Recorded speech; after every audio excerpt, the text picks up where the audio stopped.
Imagine being the most powerful man in the known world, commanding legions, ruling millions, yet spending your nights writing private notes to yourself about humility, duty, and the shortness of life. Marcus Aurelius never intended for anyone to read his meditations. These were whispered conversations with his own soul, written by firelight in military camps between battles and plagues. What wisdom did this philosopher-emperor leave behind? Let's find out.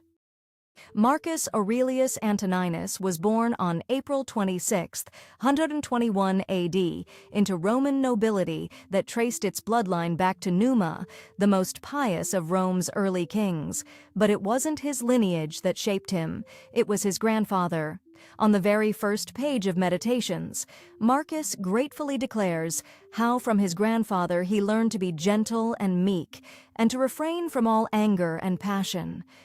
The Emperor Hadrian saw something remarkable in the young boy. He used to call him not Verus, his family name meaning truthful, but Verissimus, meaning most truthful. Here was a child who embodied his name so completely that even an emperor noticed. Marcus was deliberately kept from the extravagances of his day. While Rome went mad over chariot racing with riots and corruption following the colored factions, Marcus held severely aloof. He was trained to dress plainly, live simply, avoid all softness and luxury. His body was hardened through wrestling and hunting.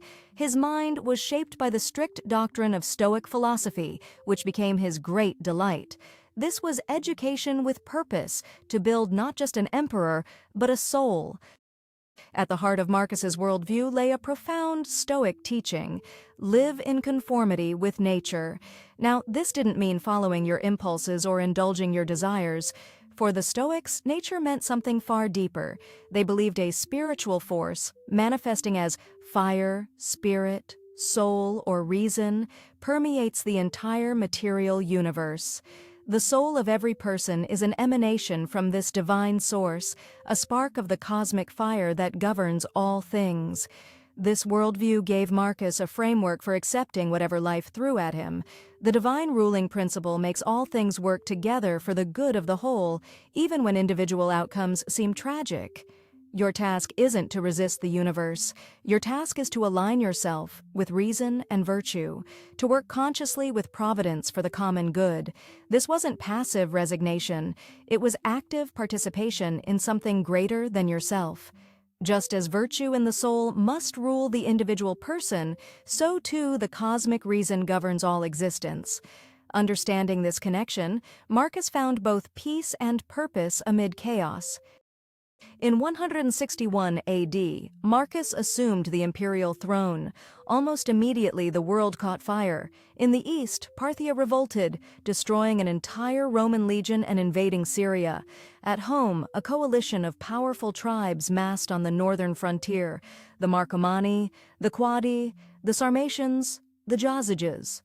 Rome itself suffered pestilence brought from the east, and starvation caused by devastating floods. Marcus was forced to sell the imperial jewels just to find money for pressing needs. Despite a constitution that was never robust, Marcus personally commanded his armies during brutal frontier wars. He chose duty over personal safety or comfort. Victory came not only through his own ability, but through his wisdom in choosing lieutenants. One battle against the Quadi in 174 became legendary. When defeat seemed certain, a sudden storm arose. Thunder crashed, lightning struck the barbarians with terror, and they turned to rout. Later generations would attribute this miracle to the prayers of Christian soldiers. Whatever the cause, Marcus pressed on, year after year, securing the empire's borders through sheer persistence and sacrifice. Philosophy did not shield Marcus from heartbreak, it equipped him to endure it.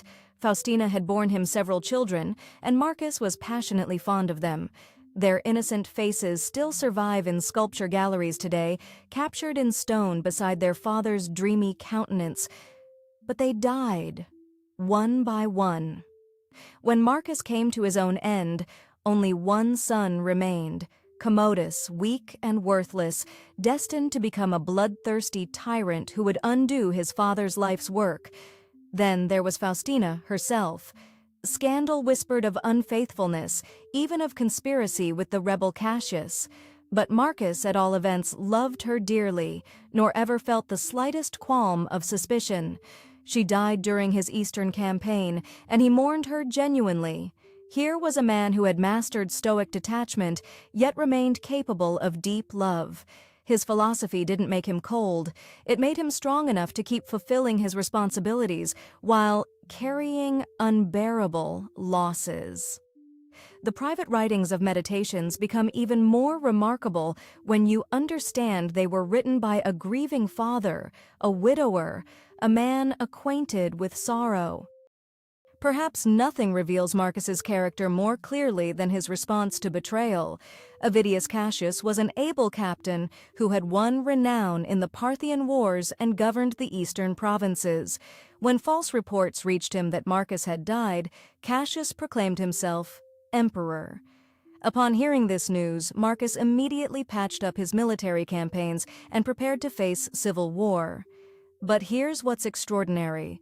The emperor's great grief was that he must needs engage in the horrors of civil strife. He praised the qualities of Cassius openly.